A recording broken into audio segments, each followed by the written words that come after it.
성경 봉독하겠습니다. 출애굽기 3장 7절 12절까지 구약 85페이지입니다. 여호와께서 이르시되 내가 애굽에 있는 내 백성의 고통을 분명히 보고 그들이 그들의 감독자로 말미암아 부르짖음을 듣고 그 근심을 알고 내가 내려가서 그들을 애굽인의 손에서 건져내고 그들을 그 땅에서 인도하여 아름답고 강대한 땅, 젖과 꿀이 흐르는 땅, 곧 가나안 족속, 헷 족속, 아모리 족속, 브리스 족속, 하위 족속, 여부스 족속의 지방에 데려가려 하노라. 이제 가라.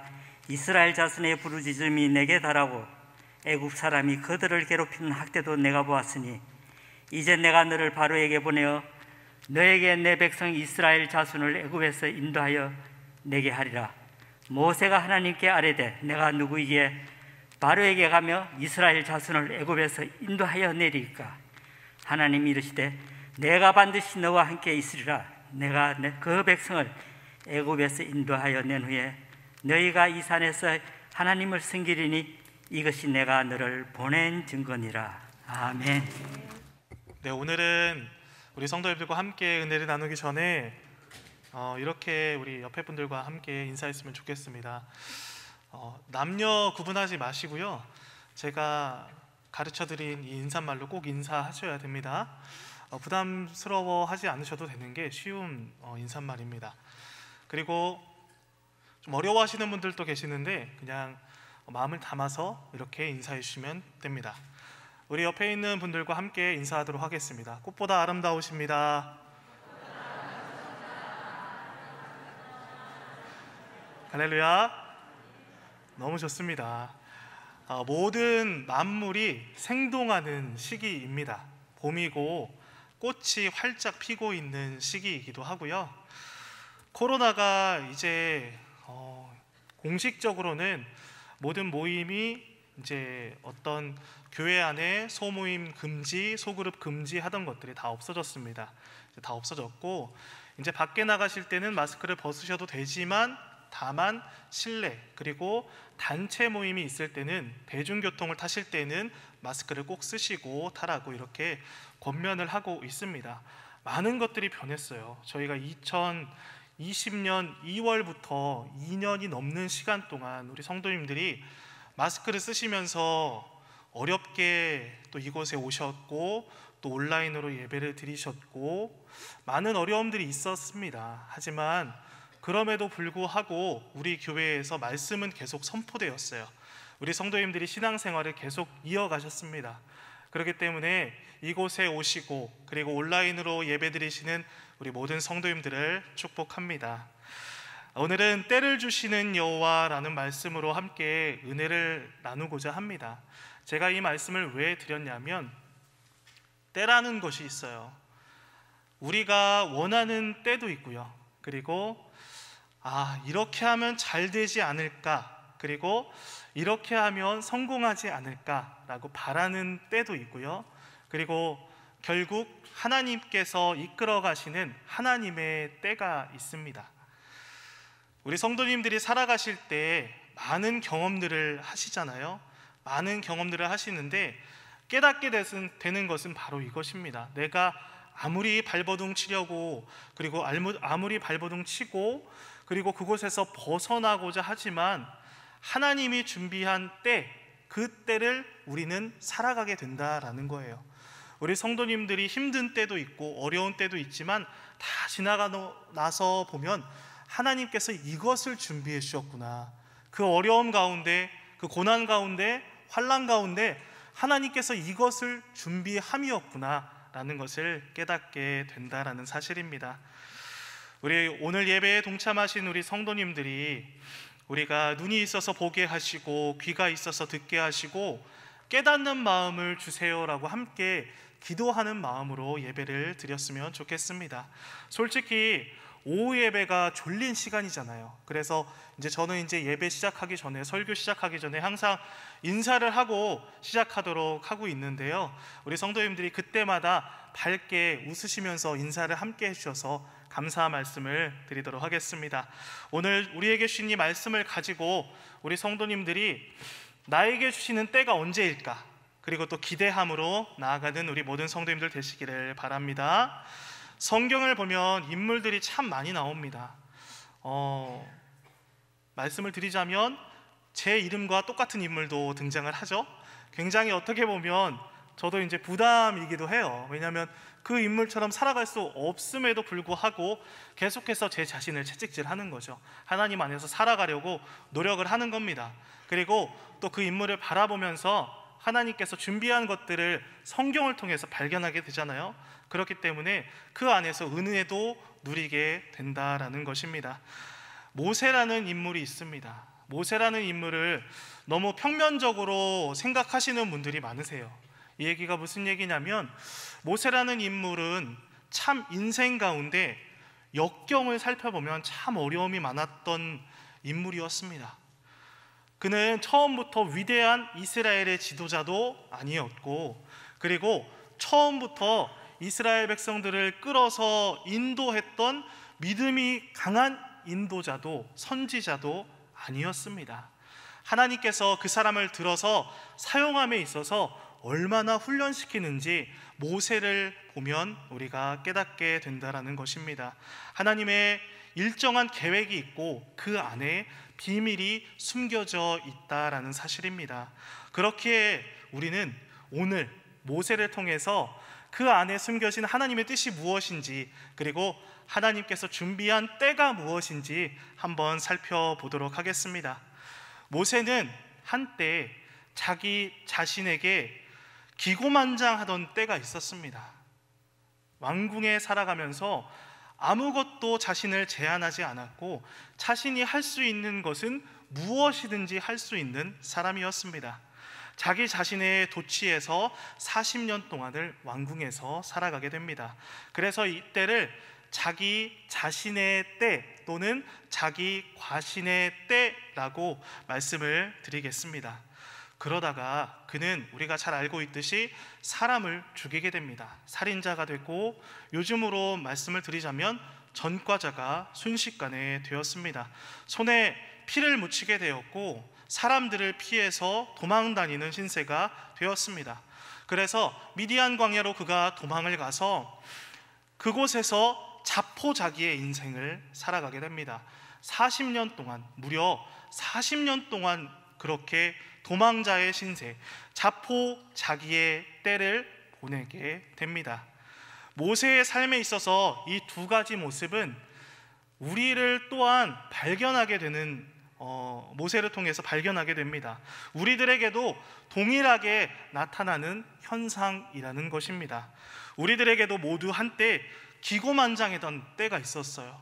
정말 하는 대로 정말 잘 되고, 꿈을 꾸는 대로 그 꿈이 이루어지고, 그리고 기도하는 대로 모든 것들이 다 이루어졌던 그런 기고만장의 때가 있었습니다. 세상에 불가능이 없는 것처럼 우리가 우쭐대고, 그리고 앞서 나가고, 그리고 교만함도 가지고 있었고, 능력도 출중하다고 서로, 그리고 본인에게 내 스스로 판단하던 때가 있었습니다. 하나님의 도움 따위는 필요 없을 것만 같았던 그런 때가 있었습니다. 그러다가 우리 모두는 모세처럼 실패의 쓴 잔을 마시게 됩니다. 모세가 사람을 죽이고 도망자의 신세, 광야에서 40년을 살아갔던 것처럼 우쭐대다가 우리도 교만하다가 실패의 쓴 잔을 마시고 실패의 인생을 살아가게 될 때가 있었습니다. 내가 최고인 줄 알았는데 왜 이렇게 사람들은 정말 모든 부분에서 월등하게 잘하는 사람들이 많은지, 나는 정말 그들에 비하면 메뚜기와 같이 느껴질 때가 있었습니다. 그리고는 자포자기도 해봤고요, 절망도 해봤고요, 그 실패 때문에 세상을 비관하던 때도 있었습니다. 이런 면에서 모세는 우리와 유사한 인생을 살았던 사람이었다라는 것을 발견할 수가 있습니다. 중요한 것은 성경에서 계속해서 말씀하는 것은 무엇이냐면, 하나님은 자포자기하는 인생을 좋아하지 않으신다는 사실입니다. 또한 하나님은 지나치게 자기 자신을 과신하는 사람들도 좋아하지 않으십니다. 하나님께서 우리에게 바라시는 삶의 자세, 신앙의 자세가 있는데, 그것은 바로 사도 바울의 고백과 같은 자세였습니다. 그것이 무엇이었냐면 능력 주시는 자 안에서 나는 모든 것을 할 수 있습니다 라는 이와 같은 고백입니다. 이 고백을 우리가 곰곰이 생각해보고 잠잠히 말씀을 묵상하다 보면 깨닫게 되는 것은 이것이 바로 신앙인의 자세이구나, 이것이 바로 우리가 그리스도인의 자세이구나 라는 것을 깨닫게 된다는 것입니다. 교만하지도 않고요, 비굴하지도 않습니다. 그리고 인간적인 자세도 아니고 너무 신비적인 자세도 아니라는 것이죠. 모세는 이렇게 한때 기고만장하고 그리고 자기 과신에 빠져 살다가 사람을 죽이고 나서 미디안 광야의 삶을 통하여 그가 그곳에서 40년 동안 완전히 죽어졌다라는 사실입니다. 지금까지 우쭐대던 것, 그리고 과신했던 것, 자신의 자신감, 그리고 자신이 할 수 있는 능력, 이 모든 것들을 땅속에 묻습니다.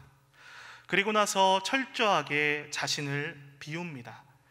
출애굽기 3장 1절에 보면 이렇게 말씀하고 있어요. 앞에 구절은 제외하고 양떼를 치더니 라고 말씀합니다. 여러분, 이 양떼를 모세가 치고 있는데 이 양떼가 어떤 양떼였죠? 모세의 양떼가 아니었어요. 장인의 양떼였습니다. 장인의 양떼를 치는데 그 장인의 양떼를 40년 동안 치고 있는 것입니다. 그리고 그가 처가에 들어가서, 우리나라로 말씀을 드리자면 처가에 들어가서 지금 40년 동안 이렇게 풀이 죽어서 살아가고 있는 모습인 것입니다. 모든 것을 다 버리고 양을 치는 이 목동으로 살아가는 이 모세, 그리고 이 모세가 느끼기에 그렇게 40년을 살아갔기 때문에 그 고뇌가 얼마나 컸겠습니까? 하루는 양떼를 이끌고 이 모세가 호렙산으로 갑니다. 호렙산은 이 호렙이라는 말은 건조한 곳, 간간한 곳이라는 뜻을 가지고 있습니다. 이곳에서 신의 산이라고 말씀을 드리는데, 이곳에서 주석자들은 모세가 이 호렙산에 자주 갔었다고 말을 합니다. 그리고 이곳에서 모세가 무엇을 했겠습니까? 바로 하나님께 기도를 드렸다는 것입니다. 아직도 모세는 완전히 포기하거나 죽은 것이 아니었습니다. 나이는 먹어가고 꿈은 신락 같지만 아직 살아있고 이대로는 죽을 수 없다라는 생각을 가지고 있습니다. 그래서 그곳에서 호렙산으로 가서 모세는 계속해서 하나님께 기도를 드린 것입니다. 모세는 그렇게 40년을 보내게 됩니다. 이런 면에서 성경을 토대로 말씀을 드리자면, 예전에는 우리 성도님들이 산기도를 굉장히 많이 가셨어요. 산기도를 가셔서 기도를 하시고 우리 목사님들이 자주 말씀하시잖아요. 나무 뿌리를 뽑아서 오셔야 된다라고 이렇게 자주 말씀을 하셨는데, 그것처럼 산기도에 가셔서 정말 부르짖는 것이죠. 간절한 마음을 가지고 부르짖는 거예요. 거기서 뭐라고 할 사람이 없었습니다. 내가 기도 크게 한다고, 내가 이틀, 3일, 일주일 동안 기도한다고 뭐라고 하는 사람 없었습니다. 그래서 마음껏 부르짖을 수가 있었어요. 그런데 오늘 현대를 살아가다 보면 사람들이 참 기도할 수 있는 공간을 만드는 것이 쉽지 않구나라는 생각을 하게 됩니다. 조금만 시끄러우면 민원이 들어와요. 그리고 조금만 그 공간에서 목소리가 커지면 여러 가지 이야기들이 나오게 됩니다. 그래서 자신을 내어 보일 공간, 그러니까 자신의 이 내면에 있는 것들을 허심탄회하게 모든 것들을 다 쏟아부을 공간이 점점 없어지게 되는 것을 발견하게 됩니다. 그래서 우리 성도님들이 산에서 또 기도원에서 열심히 부르짖었던 그때가 점점 잊혀지고 있는 것 같아요. 하지만 우리 성도님들이 꼭 기억하셨으면 좋은 것은 우리가 계속해서 교회에서 기도를 드리고 있어요. 그런데 기도하는데 어려움이 있으신 분들이 계십니다. 수요 예배도 그렇고 금요 예배도 그렇고 기도하는데 어려움이 있는 분들이 계세요. 하지만 그 기도, 통성 기도, 우리가 목소리를 높여서 기도하기 위해서는 우리 성도님들이 그것들을 깨뜨려 버려야 돼요. 우리가 목소리를 이것밖에 못 내겠어요 라고 하시는 성도님들이 계신데 그것을 깨뜨려야 됩니다. 우리 하나님께 드리는 기도이기 때문에 사람을 바라보지 마시고 진실함으로 나아가는, 그리고 수요 금요 기도회 때 우리 성도님들이 하나님께 허심탄회하게 나의 모든 것들을 내어드리며 기도하는 우리 모든 성도님들이 되시기를 예수님의 이름으로 축복합니다. 그때 사건이 일어났어요. 2절 말씀인데요, 오늘 2절 말씀을 함께 한 목소리로 읽어보도록 하겠습니다. 시작. 여호와의 사자가 떨기나무 가운데로부터 나오는 불꽃 안에서 그에게 나타나시니라. 그가 보니 떨기나무에 불이 붙었으나 그 떨기나무가 사라지지 아니하는지라. 아멘. 지성이면 감천이라고 했습니다. 이 모세의 기도, 하나님께 나아가서 계속적으로 기도를 하던 이 모세에게 하나님께서 응답을 하셨습니다. 비로소 응답이 온 것이고 기별이 왔어요. 하나님이 모세를 불러서 말씀합니다. 오늘 9절 말씀인데요, 우리 9절 말씀 한 목소리로 다시 한번 읽어보겠습니다. 시작.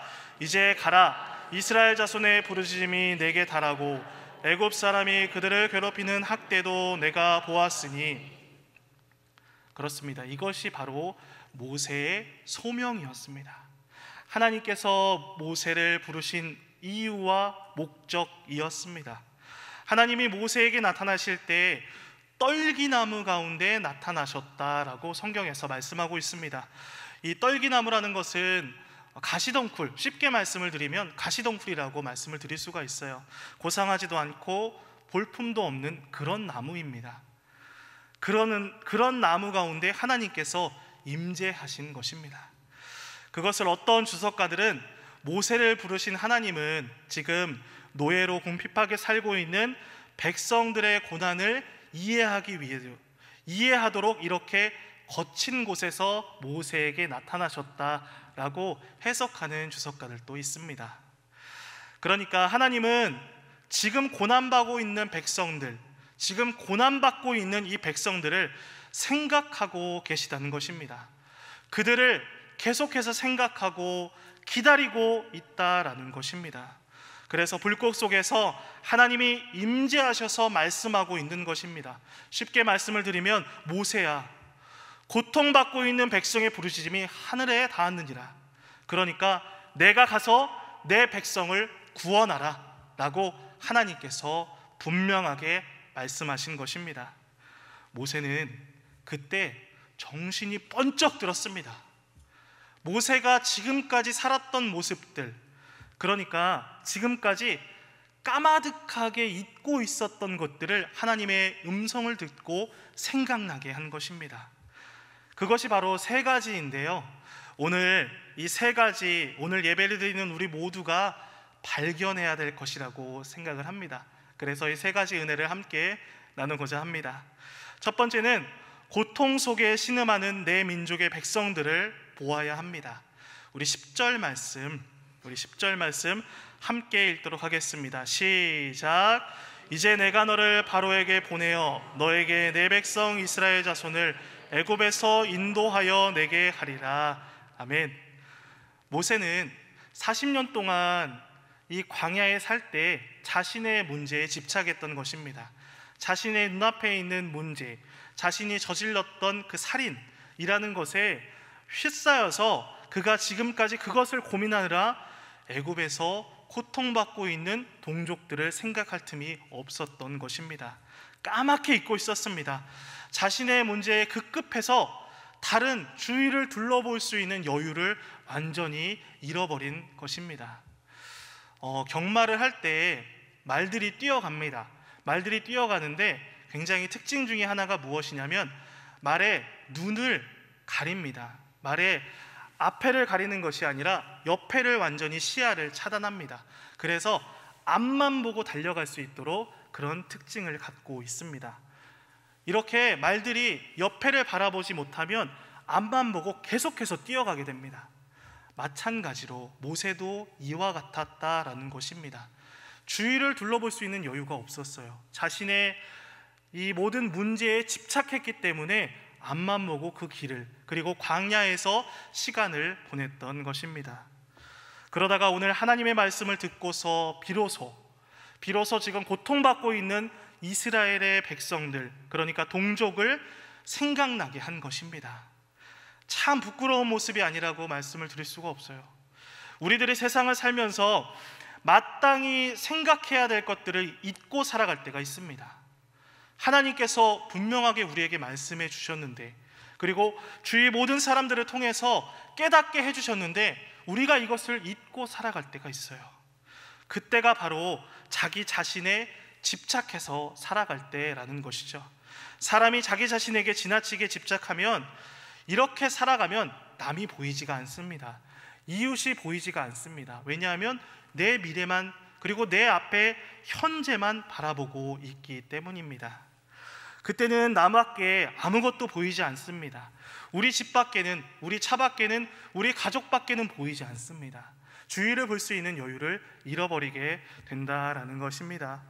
그런 사람이 살아가는 세상이 어떻겠습니까?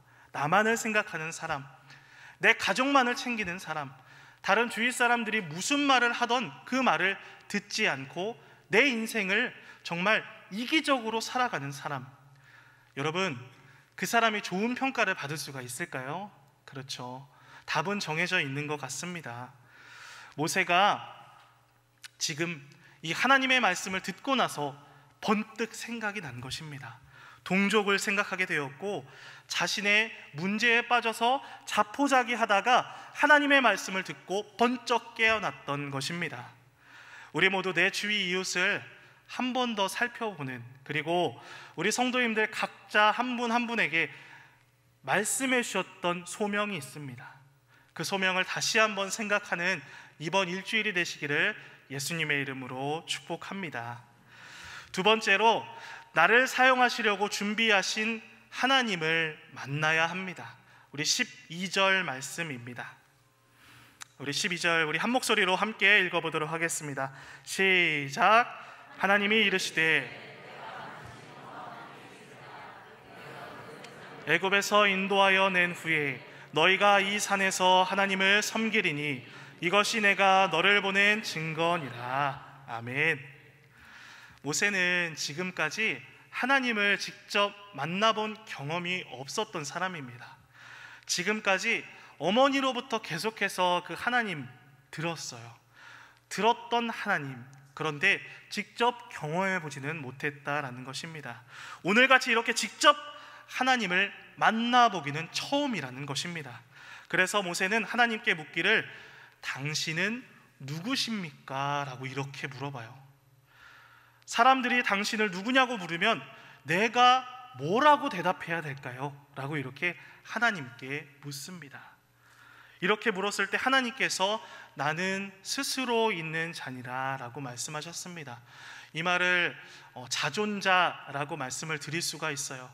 스스로 있는 자라는 것입니다. 이 말은 시작과 끝이 없는 자존자라는 뜻입니다. 절대 완전, 모든 존재의 근거, 본질이라는 말씀을 하나님께서 모세에게 말씀하고 있는 것입니다. 우리가 잠깐 말씀을 나누자면 모태신앙에 대해서 말씀을 나누도록 하겠습니다. 이 모태신앙이 장점이 굉장히 많아요. 어떤 분, 여기 우리 성도님들도 모태신앙으로 지금까지 신앙생활을 열심히 하신 분들이 계실 텐데, 신앙을 상속받았던 점에서 전통이 있습니다. 그리고 뿌리가 있기도 하고요. 많은 분들이 모태신앙으로부터 내가 신앙 안에서 조성되었다라는 그 축복을 느끼게 됩니다. 그리고 고뇌 없이 신앙을 받아들이는 축복도 있습니다. 저도 말씀을 드리자면 저희 아버지도 이제 목회자셨는데 아버지께서 새벽 기도를 하실 때 제가 4살 때, 5살 때 어머니 무릎을 베고 새벽 기도에 참석했던, 그리고 그 당시에 불렀던 찬송가가 아직도 생각이 납니다. 내진정 사모하는 88장 찬양인데요, 그 찬송가가 아직도 생각이 납니다. 그것처럼 모태신앙은 굉장히 유익이 많습니다. 하지만 제가 이 시간에 드리고자 하는 말씀은 그렇다고 모태신앙이라고 다 좋은 것은 아니라는 것이죠. 단점이 있다는 거예요. 예를 들어 보면 모세처럼 하나님을 직접 만나기 전까지는 개념적이고 습관적인 이 신앙의 차원을 벗어날 수가 없습니다. 왜냐하면 형식적으로 드리는 모습도 우리에게 있었기 때문입니다. 그리고 뿌리는 있는데 힘이 없어요. 왜냐하면 체험을 못했기 때문에. 그래서 용기가 없습니다. 어딘지 모르게 확신이 부족하고 그리고 감격이 없습니다. 이것이 어떻게 보면 찾고 찾아보자면 모태신앙의 단점이라고 말씀을 드릴 수가 있습니다. 모세가 그랬어요.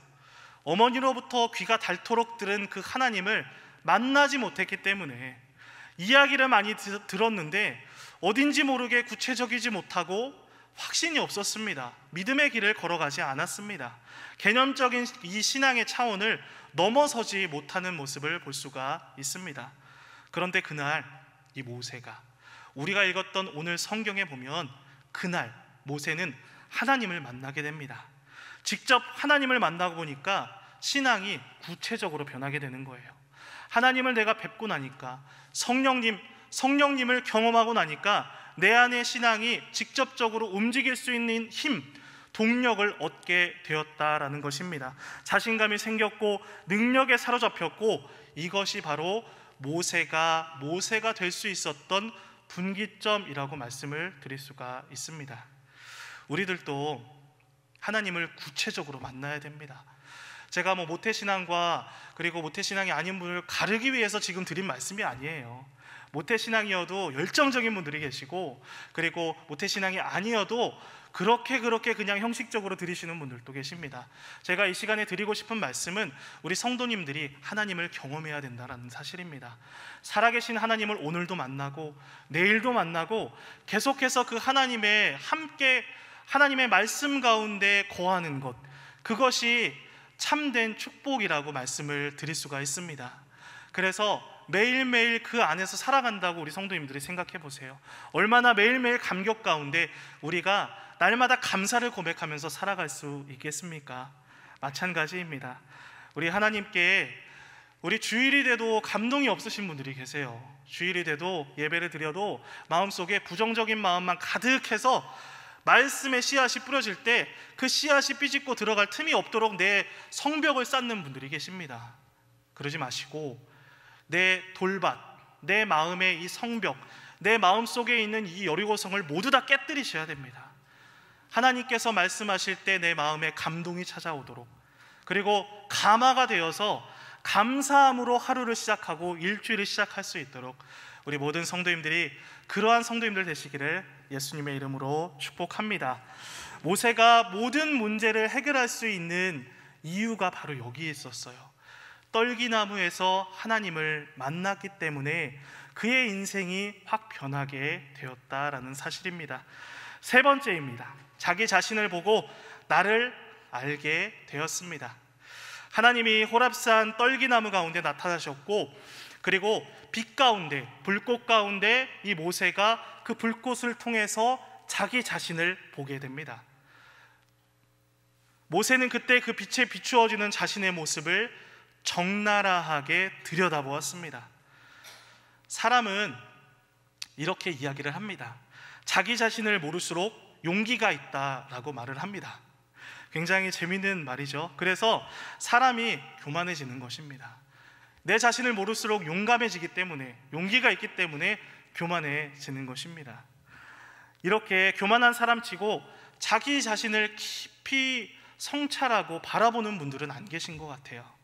그래서 약간 무지한 사람이 용기가 있고 배짱이 있다라고 이렇게 이야기를 합니다. 제가 문제를 하나 내보도록 하겠습니다. 세상에서 제일 무식한 사람이 누구일까요? 너무 범위가 넓죠? 제가 바로 답을 말씀드리도록 하겠습니다. 바로 책 한 권을 읽은 사람입니다. 이것이 무슨 말이냐면 아예 모르는 사람은 그렇게 용기 있게 나서지 않아요. 그런데 책 한 권만 읽은 사람은 그 책 한 권의 내용이 절대 진리라고 믿습니다. 그래서 용기가 있는 거예요. 그것이 진리인 줄 알고 그 책 한 권의 이야기만 계속하는 사람입니다. 그래서 이 사람이 세상에서 제일 무식한 사람입니다.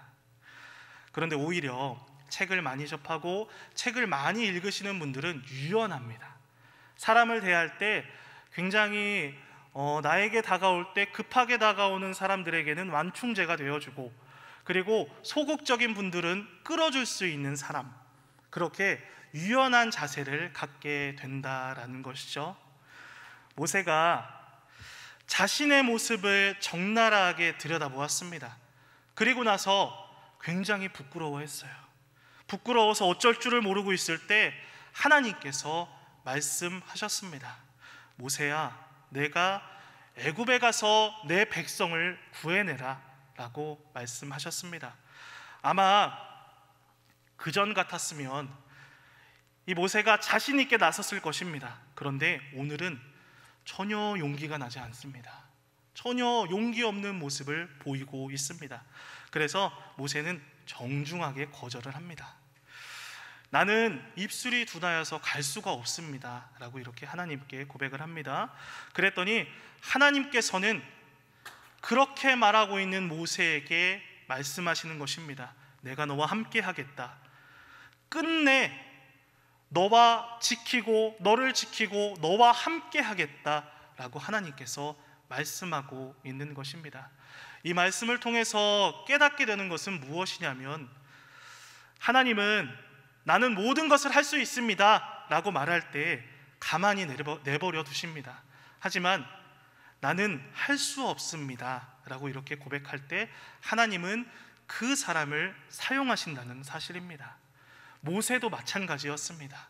자기 부정, 나는 할 수 없습니다, 부족한 사람입니다 하나님께 고백했을 때 하나님께서 내가 너와 함께 할 것이다 라고 분명하게 말씀을 해주셨습니다. 이러한 모세를 통하여서 동족을 발견했고, 말로만 듣던 이 하나님을 발견했고, 그리고 자기 자신의 모습을 발견하게 됩니다. 참된 자아를 발견하게 된 것입니다. 그러고 나서 모세는 비로소 하나의 성숙한 인간으로 여물어서 고통받고 있는 민족 앞에 당당히 서서 헌신하는 믿음 있는 선지자가 됩니다. 오늘 이 모세의 이야기, 성경에서 나오는 우리가 읽었던 이 모세의 이야기를 통해서 우리 성도님들이 제가 말씀드린 그 세 가지를 기억하셨으면 좋겠습니다. 모세는 한순간에 모세가 된 것은 아니라는 것입니다. 자기 과신의 때가 있었지만, 자기 자포자기의 때가 있었지만, 결국에는 하나님을 직접적으로 만나서 이 모세가 하나님께 쓰임받는 사람이 되었다라는 것을 꼭 기억하셨으면 좋겠습니다. 저희 아버지도 이제 말씀을 드렸다시피 목회자셨는데, 저희 아버지께서 제가 이제 신학교에 가고 이제 목회자의 길을 간다고 말씀을 드렸을 때 두 가지를 말씀을 해주셨어요. 첫 번째는 정직하게 목회자의 길을 걸어가자. 그리고 두 번째는 예의를 잃어버리지 않아야 된다라고 말씀을 드렸어요. 이 말씀은 사람들과의 관계를 두고 거리를 두고 가까이 나아가지 말란 이야기가 아닙니다. 누구나 동일하게 대할 수 있는 목회자가 돼야 된다라는 말씀이셨어요. 어떤 분들에게는 신앙생활을 잘한다고 해서 잘해드리고, 어떤 분들은 계속 미운 말을 한다고 해서 거리를 두고, 그것이 아니라 누구나 동일하게 똑같은 거리를 두고 똑같은 그 안에서, 바운더리 안에서 그 사람을 섬겨야 된다. 이 마음이 변하지 않아야 된다라는 것을 말씀을 해 주셨습니다. 우리 성도님들, 우리가 사람을 바라보면 어떨 때는 그 사람이 정말 기쁨을 주기도 하지만 실망감을 안길 때도 있습니다. 그렇기 때문에 우리가 사람이 아니라 하나님을 바라보면서 신앙생활을 하시는 우리 모든 성도님들 되시기를 예수님의 이름으로 축복합니다. 말씀을 맺도록 하겠습니다. 만약 매일 아침에 86,400원을 우리에게 입금을 해주는 은행이 있다라고 한번 상상을 해보겠습니다. 생각을 해볼까요? 그러면 이 86,400원을 입금을 해주면 당일에 이 86,400원을 사용하지 않으면 이것이 다 없어집니다. 그리고 이것을 이월할 수도 없어요. 다음 날로 넘길 수도 없습니다. 그리고 통장에 이 돈이 남지 않아요. 그러면 우리 성도님들은 오늘 86,400원을 받았으면 어떻게 해야 되겠습니까? 그렇죠, 당연하게 써야 되겠죠. 우리가 이 86,400원을 받았으니까 당연하게 써야 되는 겁니다. 제가 이 말씀을 왜 드렸냐면, 우리 모두도 동일하게 86,400초가 하루하루 주어진다라는 사실입니다. 우리 성도님들에게 오늘도 86,400초, 내일도 86,400초가 주어진다라는 사실입니다. 그런데 이것은 없어져요. 우리가 사용하든 사용하지 않든 없어집니다. 하지만 오늘 우리에게 주셨던 말씀을 기억하면서 때를 주시는 여호와 하나님, 모세에게 나타나셔서 말씀을 하시고 전혀 다른 인생을 살았던 모세와 같이 우리 성도님들도 우리에게 주어진 시간을 허투루 사용하지 마시고 이 시간을 모세와 같이 살아가시는, 나에게 맡겨진 그 사명을 잘 감당하며 살아가시는 우리 모든 성도님들 되시기를 예수님의 이름으로 축복합니다. 기도하겠습니다.